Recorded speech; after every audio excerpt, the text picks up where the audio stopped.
नमस्कार, जय हिंद प्यारे विद्यार्थियों। स्वागत है आपका अपने यूट्यूब चैनल ड्रीम क्लास 101 में। तो प्यारे विद्यार्थियों, आज हम पढ़ने वाले हैं इंडियन रेलवे के जो आने वाले आगामी दिनों में जो भर्ती आने वाली है एसआई और कांस्टेबल की, उनसे रिलेटेड आज की जो क्लास होने वाली है बहुत ही इम्पोर्टेंट क्लास होनी है। अगर आप चैनल पर नए हो तो चैनल को सब्सक्राइब जरूर कर दें ताकि आने वाले वीडियो की नोटिफिकेशन आप तक सबसे पहले पहुंचे। तो आज हम इंडिया के जीके की क्लास करने वाले हैं, तो इसलिए वीडियो के अंत तक जरूर बने रहना। इंडियन रेलवे जीके की मोस्ट इम्पोर्टेंट क्वेश्चन है और आपकी परीक्षा की दृष्टि से बहुत ही ज़्यादा इम्पोर्टेंट क्वेश्चन है। तो ज़्यादा समय नहीं लेते हुए करते हैं आज के सेशन की शुरुआत। प्रश्न नंबर आपका 1 है, कबड्डी को पहली बार किन एशियन गेमों में शामिल किया गया था। तो क्वेश्चन क्या पूछ रहा है प्यारे विद्यार्थियों कि कबड्डी को सबसे पहले एशियन गेमों में कौन सा जो गेम हुआ था उसके अंदर कबड्डी को शामिल किया गया था, किस जगह में हुआ था। तो श्रीलंका जो 9वां गेम हुआ उसमें पाकिस्तान 8th, भारत 14वां और चाइना 11th। तो कबड्डी को प्यारे साथियों जो ओलंपिक में जब शामिल किया गया था, एशियन गेमों में शामिल किया गया था, तो चाइना के अंदर 11वां जो एशियन गेम हो रहा था उस गेम के दौरान चाइना में शामिल किया गया था। कौन से में 11वें गेम किस देश में शामिल किया गया था, तो चाइना के अंदर। अच्छा क्वेश्चन है, परीक्षा की दृष्टि से चाहे तो आप इसका स्क्रीनशॉट ले सकते हो। प्रश्न नंबर आपका 2 है, इंपॉर्टेंट क्वेश्चन है, भारत में ब्लू सिटी के नाम से किस शहर को जाना जाता है। मित्रों, भारत में पूछा है, भारत में ब्लू सिटी के नाम से कौन सा शहर जाना जाता है। मुंबई, बेंगलोर, वाराणसी, जोधपुर। तो प्यारे विद्यार्थियों, कौन सा शहर है जो भारत के अंदर ब्लू सिटी के नाम से जाना जाता है। तो ऑप्शन आपका डी है वो बिल्कुल सही रहेगा, जोधपुर। ये जोधपुर है वो राजस्थान के अंदर पड़ता है। राजस्थान में कहाँ पर पड़ता है जोधपुर, राजस्थान के अंदर, और उसको ब्लू सिटी के नाम से जाना जाता है। याद रखना कि शहर को ब्लू सिटी के नाम से जाना जाता है, तो जोधपुर को ब्लू सिटी के नाम से जाना जाता है। चलिए लेते हैं नेक्स्ट क्वेश्चन। प्रश्न नंबर आपका 3 है प्यारे विद्यार्थियों, भारतीय संविधान में कितनी भाषाएं हैं। अच्छा क्वेश्चन है, इंपॉर्टेंट क्वेश्चन है ये परीक्षा की दृष्टि से। भारतीय संविधान में कितनी भाषाएं हैं। ऑप्शन ए में आपका 25, बी में आपका 23 है, सी में आपका 32, तो डी में आपका 22। तो भारतीय संविधान के अंदर कितनी भाषाओं के द्वारा संविधान को बना गया है।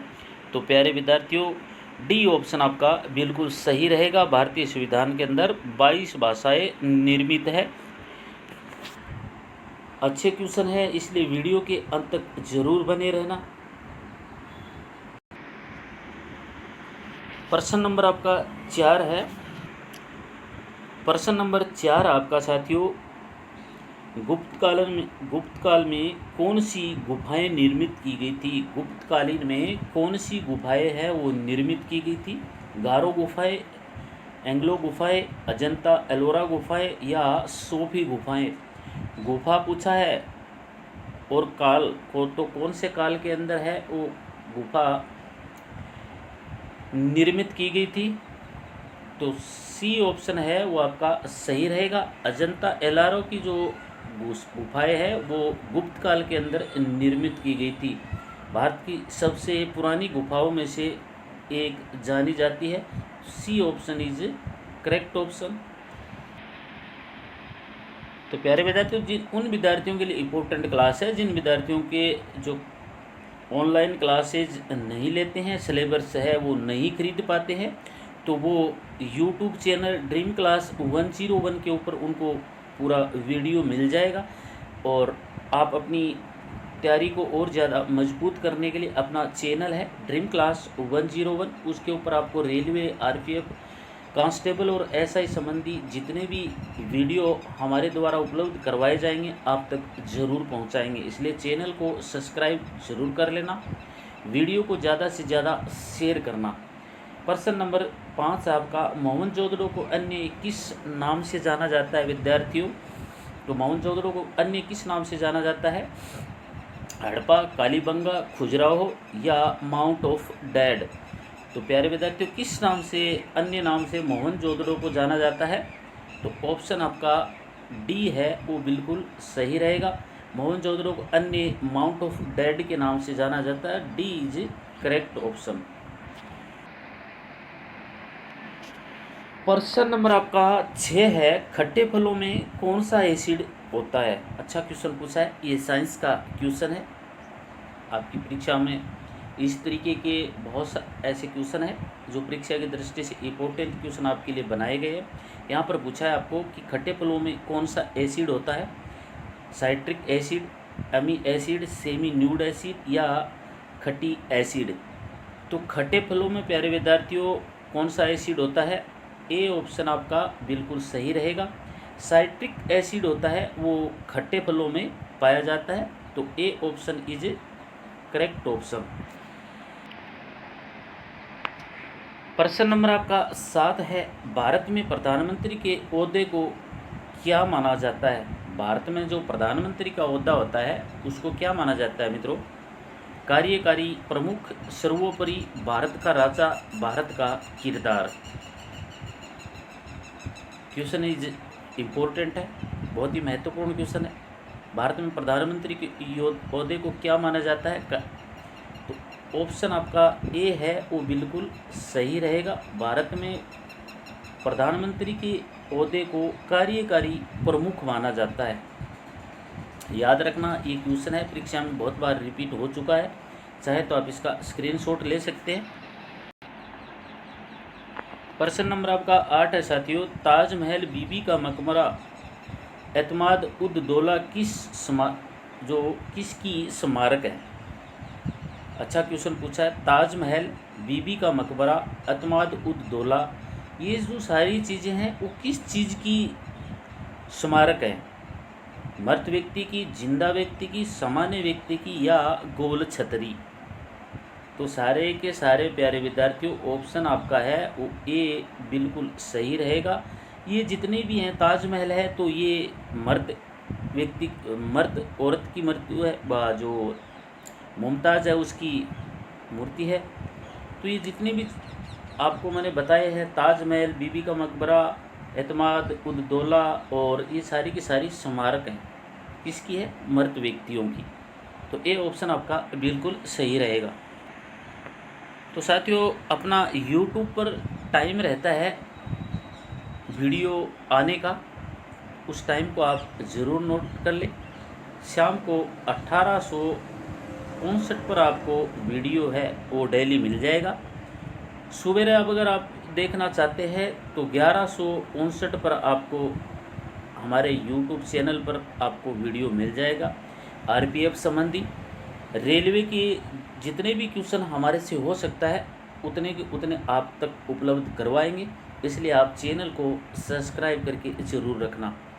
क्वेश्चन नंबर आपका 9 पूछा है, सम्राट अशोक किसका उत्तराधिकारी माना जाता है?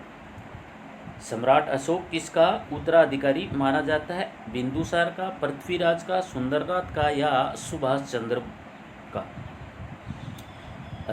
जो अशोक सम्राट है प्यारे विद्यार्थियों, वो बिंदुसार का उत्तराधिकारी माना जाता है। ये ऑप्शन है वो आपका बिल्कुल 100% सही रहेगा।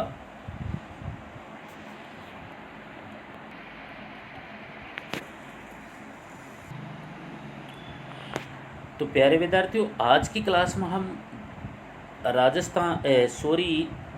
इंडिया जीके के 50 क्वेश्चन पूरे करने वाले हैं, इसलिए वीडियो के अंत तक ज़रूर बने रहना। ये वो प्रश्न है जो आपकी परीक्षा के लिए बहुत ही इम्पोर्टेंट होने वाले हैं।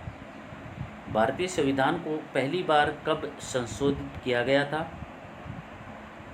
1950 में, 1951 में, 1953 में, 1949 में? बताइए कब संशोधित किया गया था भारतीय संविधान को? तो बी ऑप्शन है वो आपका सही रहेगा। भारतीय संविधान को पहली बार संशोधित 1951 में किया गया था। चलिए लेते हैं नेक्स्ट क्वेश्चन। प्रश्न नंबर आपका है प्यारे विद्यार्थियों, रोले एक्ट को किस वर्ष लागू किया गया था? रोले एक्ट रोले एक्ट पूछा है तो किस वर्ष लागू किया था? 1958, 1928, 1940, 1921 या 1919 में? तो प्यारे विद्यार्थियों, रोले एक्ट है वो कब लागू किया गया था? ऑप्शन आपका कौन सा सही रहेगा?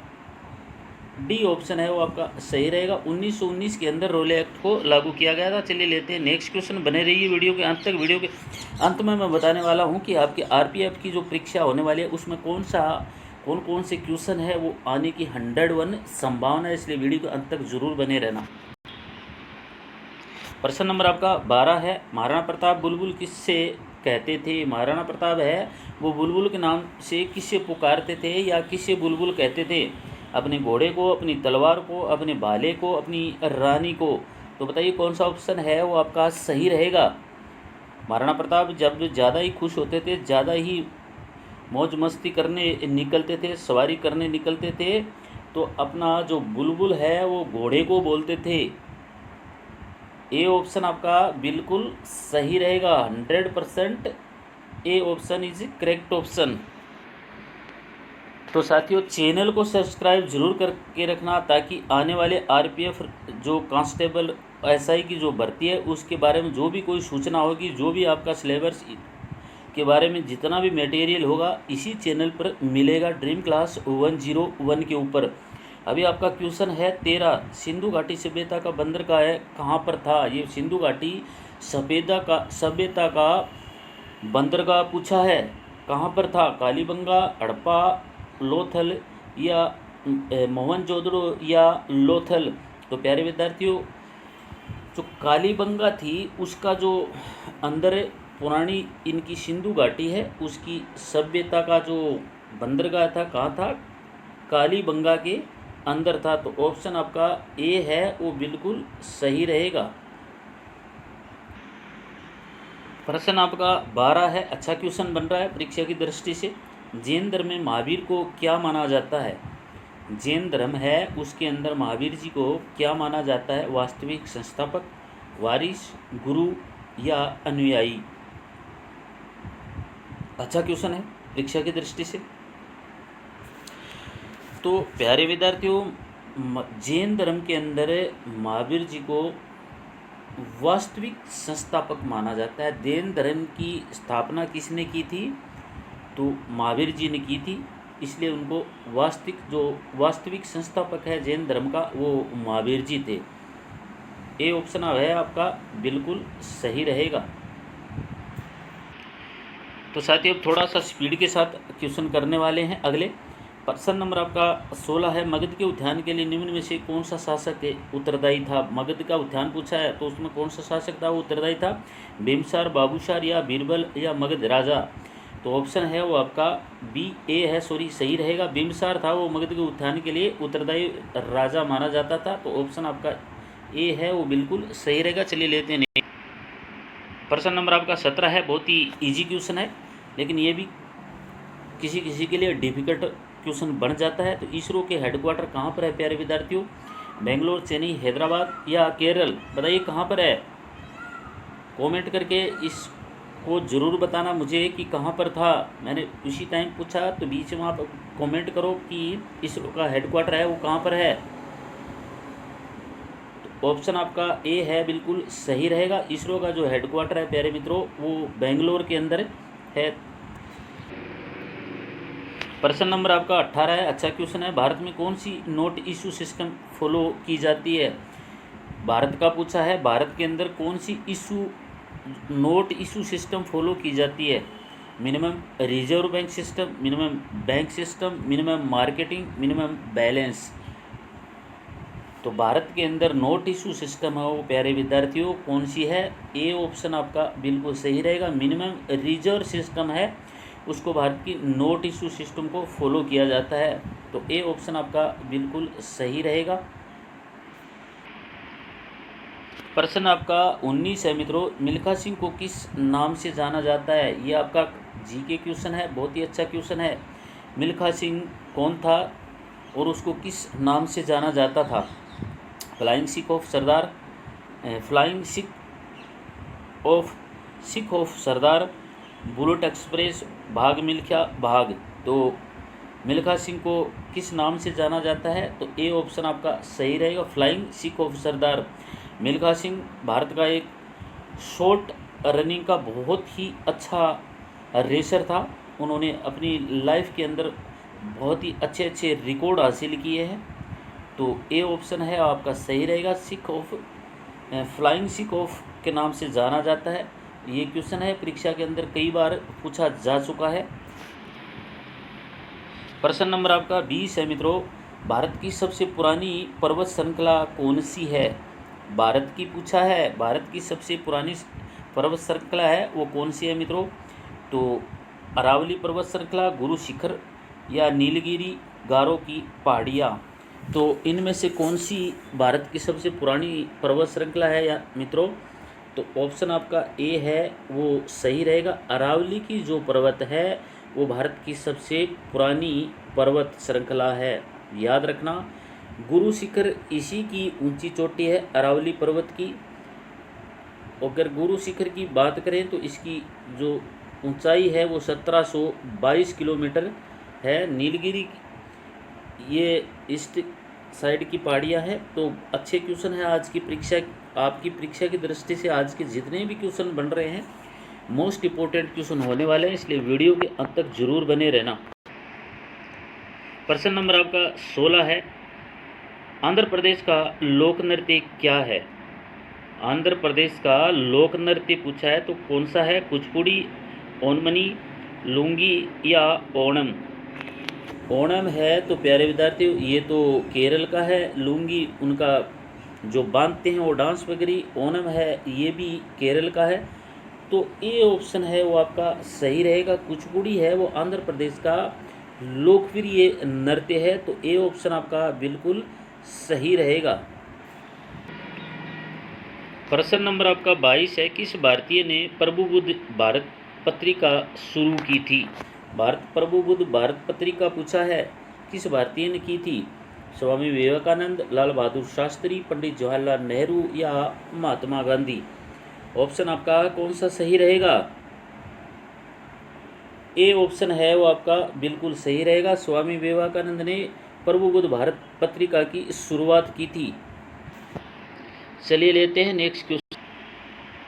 प्रश्न नंबर साथियों अपना 23 है, भारत में पहला फ़ोन कब लॉन्च किया गया था? फ़ोन के बगैर आज की ज़िंदगी है वो बिल्कुल ख़त्म है। बिना फ़ोन बेचैनी लगती है आज के छात्रों को, तो इसलिए उनको ये भी पता होना चाहिए कि भारत में पहली बार फ़ोन है वो कब लॉन्च किया गया था।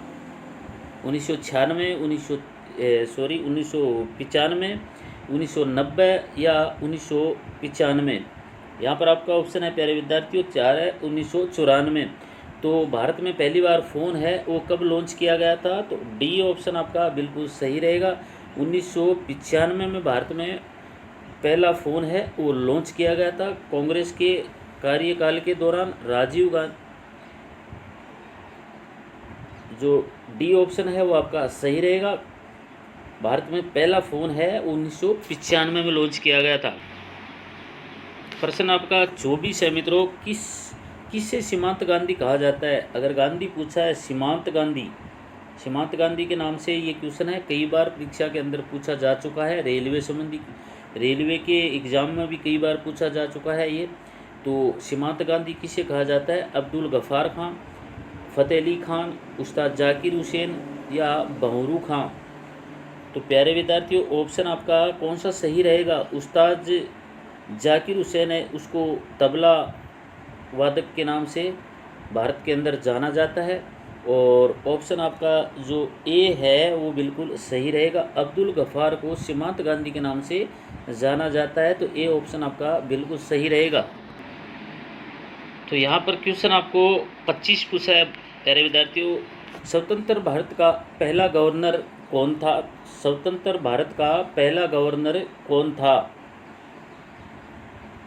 बताइए, स्वतंत्र भारत का पहला गवर्नर कौन था? सी गोपालचारी, बाल गंगाधर तिलक, बंकिम चंद्र चटर्जी, राय पांडे? तो कौन सा ऑप्शन है वो सही रहेगा? ऑप्शन आपका ए है मित्रों, बिल्कुल सही रहेगा। स्वतंत्र भारत का पहला गवर्नर था वो सी गोपालचारी था। ए ऑप्शन आपका बिल्कुल राइट है। प्रश्न नंबर पूछा है आपका 26, फतेहपुर सीकरी की स्थापना का श्रेय किसे दिया जाता है या किसे जाता है, यानी फतेहपुर सीकरी है उसकी स्थापना किसने की थी। जो आगरा के समीप थोड़ा आगे चलते हैं तो उसी रूट पर फतेहपुर सीकरी है। राजस्थान वाला फतेहपुर मत समझना, सीकर फतेहपुर ये वो राजस्थान के हैं, ये फतेहपुर सीकरी है ये यूपी के अंदर पड़ती है। तो इसकी स्थापना किसने की थी, अकबर ने, शाहजहाँ ने, बीरबल ने या हुमायूं ने। तो इसकी स्थापना है प्यारे विद्यार्थियों, ए ऑप्शन आपका बिल्कुल सही रहेगा। फतेहपुर सीकरी की स्थापना किसने की थी, अकबर ने की थी।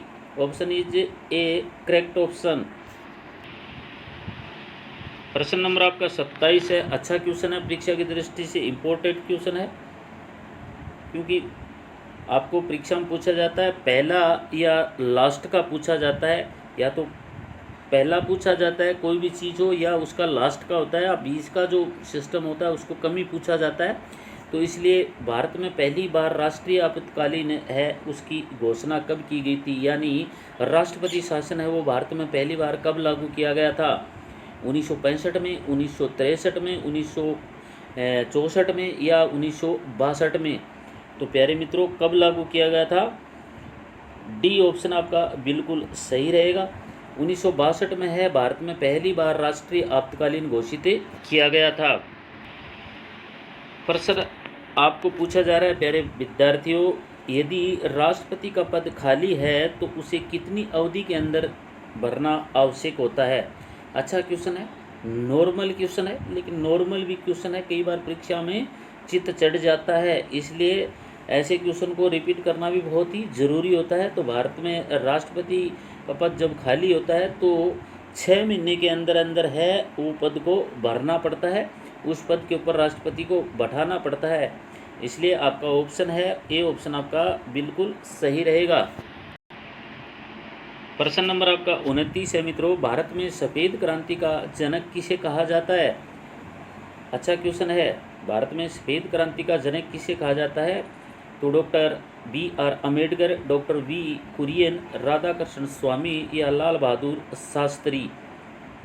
तो भारत में सफ़ेद क्रांति का जनक है मित्रों किसे कहा जाता है, तो बी ऑप्शन है वो आपका सही रहेगा। Doctor V. कुरियन को भारत में सफ़ेद क्रांति लाने का श्रेय दिया जाता है।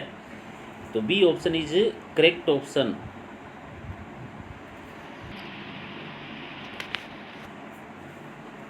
प्रश्न नंबर 30 आपका मोस्ट इम्पोर्टेंट क्वेश्चन है, रणथंभौर चीता शरण स्थली किस राज्य में है। क्वेश्चन पूछा है आपको, बहुत ही इम्पोर्टेंट क्वेश्चन पूछा है, रणथंभौर चीता शरण स्थली किस राज्य में है मित्रों। राजस्थान में, झारखंड में, उत्तराखंड में या हिमाचल में। This is important question. कहाँ पर है प्यारे विद्यार्थियों, रणथंभौर चीता शरण स्थली। ऑप्शन आपका ए है वो बिल्कुल सही रहेगा, राजस्थान के अंदर है वो रणथंभौर चीता शरण स्थली है वो राजस्थान के अंदर है। मोस्ट इम्पोर्टेंट क्वेश्चन है ये परीक्षा की दृष्टि से, चाहे तो आप इसका स्क्रीनशॉट ले सकते हैं, अन्यथा आपको पूरा वीडियो है वो अपना यूट्यूब चैनल ड्रीम क्लास 101 पर मिल जाएगा। आज की जो क्लास होने वाली है मित्रों बहुत ही इंपॉर्टेंट क्लास होनी है, इसलिए वीडियो के अंत तक आप वीडियो को जरूर देखें, स्किप ना करें। अगर आपने कोई भी क्वेश्चन है उसको स्किप कर दिया है, हो सकता है वही क्वेश्चन आपकी परीक्षा में आ जाए, इसलिए थोड़ा धैर्य बनाए रखें। आज की जो क्लास है इंपॉर्टेंट क्लास होने वाली है। प्रश्न नंबर आपका 31 है, भारत के किस राज्य में जनसंख्या का घनत्व सर्वाधिक है, यानी भारत के कौन से राज्य में सबसे ज़्यादा जो जनसंख्या है वो भीड़ भड़ाके वाली जनसंख्या है, जहाँ कम के वर्गमूल में रहती है। घनत्व पूछा है, तो घनत्व का मतलब ये है कि ज़्यादा कंस्ट्रक्टेड जो एरिया होता है उसमें लोग एक घर है वो नज़दीकी सबसे ज़्यादा रहते हैं। तो घनत्व सबसे ज़्यादा किस राज्य का है, उत्तर प्रदेश, राजस्थान, मध्य प्रदेश या बिहार। तो प्यारे विद्यार्थियों राजस्थान में तो ज़मीन कम होने का कोई सवाल ही पैदा नहीं होता, और एमपी में भी लगभग पहाड़ी क्षेत्र है तो उसमें भी मुश्किल है। तो ऑप्शन आपका डी है वो बिल्कुल सही रहेगा। भारत में जनसंख्या का घनत्व है वो सर्वाधिक किस में है, बिहार के अंदर है, तो डी ऑप्शन आपका इज करेक्ट ऑप्शन। प्रश्न नंबर आपका 32 है साथियों। भारत में कौन सा राज्य सबसे अधिक राज्यों की सीमा बनाता है? This is a important question. Bharat में कौन सा राज्य है वो सबसे ज़्यादा एक दूसरे राज्य से बनाता है, स्पर्श करता है? बताइए। उत्तर प्रदेश, मध्य प्रदेश, राजस्थान, हरियाणा। तो भारत में कौन सा राज्य है वो सबसे अधिक राज्यों के साथ सीमा को स्पर्श करता है? अच्छा क्वेश्चन है, पीछे क्लास में मैंने करवाया हुआ है। तो ऑप्शन आपका कौन सा सही रहेगा? ए ऑप्शन है आपका बिल्कुल सही ऑप्शन रहेगा। उत्तर प्रदेश है मित्रों, वो भारत में सबसे ज़्यादा राज्यों के साथ उनकी सीमा लगती है। चलिए लेते हैं नेक्स्ट क्वेश्चन। प्रश्न नंबर आपका 33 है मित्रों। भारत में सबसे लंबा रेलवे जोन कौन सा है? बहुत ही अच्छा क्वेश्चन पूछा है। और आज वीडियो के लास्ट में मैं बात करने वाला हूं कि आपकी जो आने वाली आगामी आरपीएफ, एसआई और कांस्टेबल की भर्ती होने वाली है, उसमें कौन से क्वेश्चन है वो 101% आएंगे। इसलिए आपको याद रखना उन क्वेश्चनों को बहुत ही ज़रूरी है। यहाँ पर हमें 33 क्वेश्चन में पूछा है सबसे लंबा रेलवे जोन कौन सा है। तो आपका ऑप्शन है मित्रों ए है, वो बिल्कुल सही रहेगा। भारत में सबसे लंबा रेलवे जोन है वो उत्तरी रेलवे जोन है। तो ए ऑप्शन आपका बिल्कुल सही ऑप्शन रहेगा। प्रश्न नंबर आपका 34 है मित्रों। भारत की सबसे ऊंची पर्वत चोटी इनमें से कौन सी है? K4, K5, K3, K2। तो जो चोटियाँ हैं उनकी जो ऊंचाई है, सबसे ऊंची चोटी है वो कौन सी है मित्रों? तो आपकी डी ऑप्शन है वो बिल्कुल सही रहेगा। K2 है वो भारत में सबसे ऊंची चोटी का पर्वत है। अच्छा क्वेश्चन है, याद रखना। K2 भारत की सबसे ऊंची पर्वत चोटी है। तो प्यारे विद्यार्थियों, आज मैं पूरा क्वेश्चन है वो व्याख्या के साथ नहीं करवाने वाला, क्योंकि मैंने व्याख्या के पूरे इंडिया जीके के क्वेश्चन दूसरे वीडियो में डाल रखे हैं। तो आप जा कर के वहाँ से अपनी दोबारा से रीडिंग कर सकते हो, क्योंकि व्याख्या करने में बहुत ज़्यादा समय लगता है। इसलिए एक एक चैप्टर को सब्जेक्ट वाइज मैंने उसके ऊपर डाल रखा है। चाहे तो आप उनको दोबारा से वहाँ जाके रिपीट कर सकते हैं। प्रश्न नंबर आपका 35 है। भारत किसके उत्पादन में दूसरे देशों पर निर्भर नहीं रहा, आत्मनिर्भर बन गया? भारत में ऐसी क्या चीज़ पैदा करने लग गया या क्या चीज़ ऐसी बनाने लग गया भी वो दूसरे देशों से नहीं मंगवानी पड़ती है, निर्यात नहीं करनी पड़ती? लोहा, कोयला, डीजल, इस्पात। तो प्यारे विद्यार्थियों, भारत ने लोहा है इसका उत्पादन भारत में ही होने लग गया है। तो इसलिए भारत जो दूसरी कंट्रियों से निर्यात नहीं करती। तो ए ऑप्शन है वो आपका बिल्कुल सही ऑप्शन रहेगा।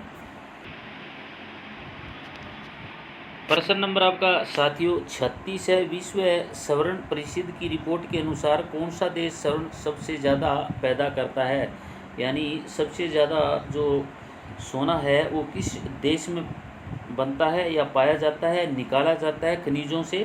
भारत, इंग्लैंड, अमेरिका, रूस, इन देशों का पूछा है। तो इनमें से भारत के अंदर सबसे ज़्यादा है वो स्वर्ण सोना पैदा होता है, खनिजों के द्वारा निकाला जाता है। तो ए ऑप्शन आपका इज करेक्ट ऑप्शन। प्रश्न नंबर आपका 37 है मित्रों। हार्ड करेंसी का क्या अर्थ होता है? वह मुद्रा जिसकी आपूर्ति मांग की अपेक्षा कम हो, वह मुद्रा जिसकी आपूर्ति मांग के मुताबिक ज़्यादा हो, वह मुद्रा नियम सही नहीं हो, मुद्रा मार्केट के मांग के अनुसार छापें। हार्ड करेंसी का अर्थ पूछा है। तो हार्ड करेंसी का अर्थ क्या हो गया मित्रों?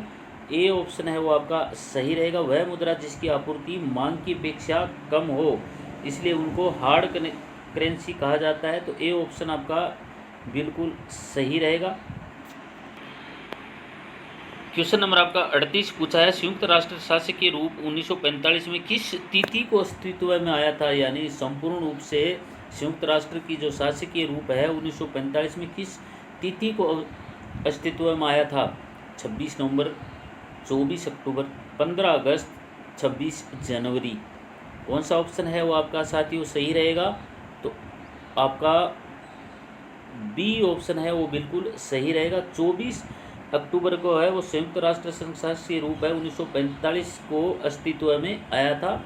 तो बी ऑप्शन आपका बिल्कुल सही रहेगा।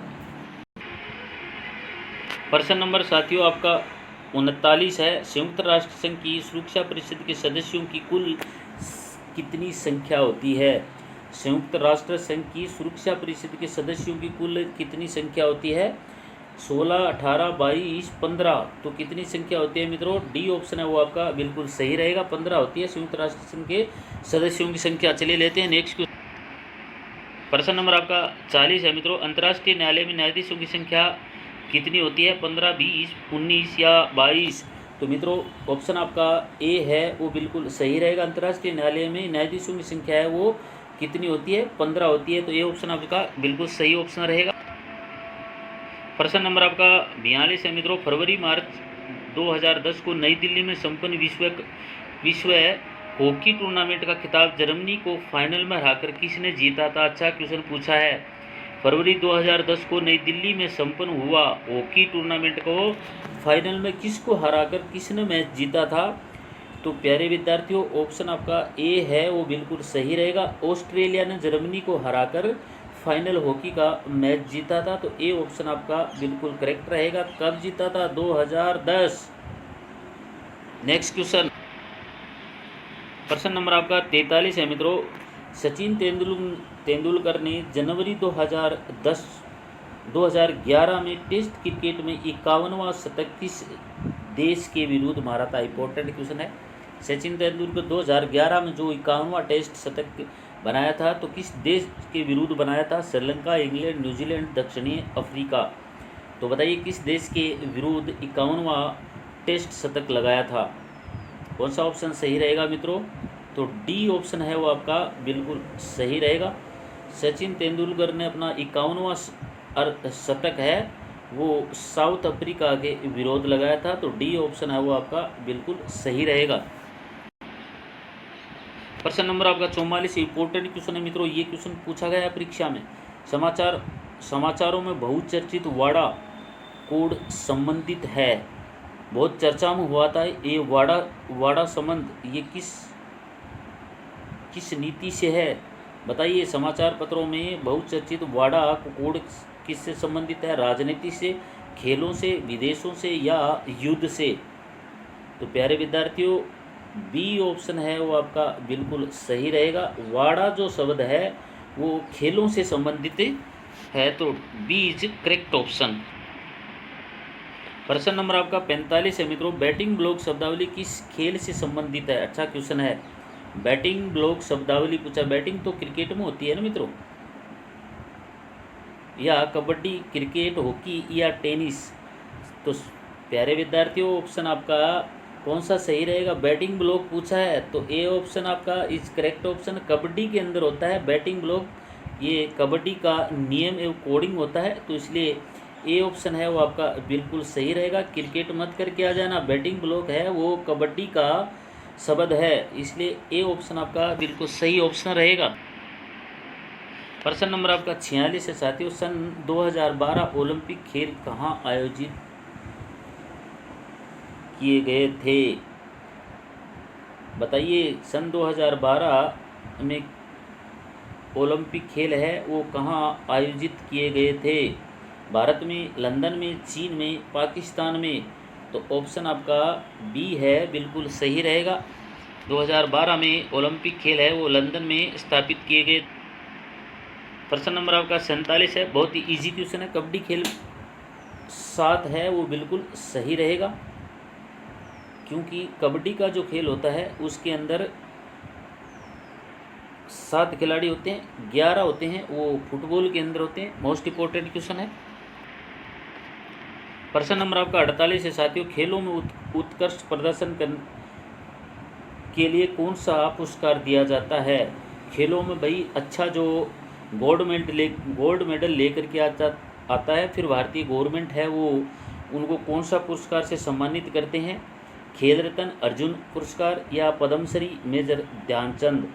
तो मित्रों आपको बताना चाहूँगा, जो खेलों में बढ़िया प्रदर्शन रहता है, बढ़िया खिलाड़ी होता है उनका जो अच्छा रिकॉर्ड रहता है पूरी खेल के दौरान, अपनी जितना भी गेम खेलता है अपनी लाइफ में उसके दौरान उसका अच्छा सर्वश्रेष्ठ खिलाड़ी के रूप में, अनुशासन के रूप में रहता है, तो उसको है वो अर्जुन पुरस्कार से सम्मानित किया जाता है।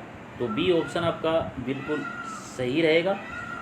चलिए लेते हैं नेक्स्ट प्रश्न नंबर आपका 49 है मित्रों। रोजर फेडरर किस खेल का विख्यात खिलाड़ी है? मोस्ट क्वेश्चन है। रोजर फेडरर है वो किस खेल का? तो प्यारे विद्यार्थी रोजर फेडरर है वो बी ऑप्शन आपका बिल्कुल सही रहेगा। टेनिस का खिलाड़ी है और अच्छा बहुचतुर और शानदार प्लेयर है, तो बी ऑप्शन है वो आपका बिल्कुल सही रहेगा। चलिए लेते हैं आज का लास्ट क्वेश्चन।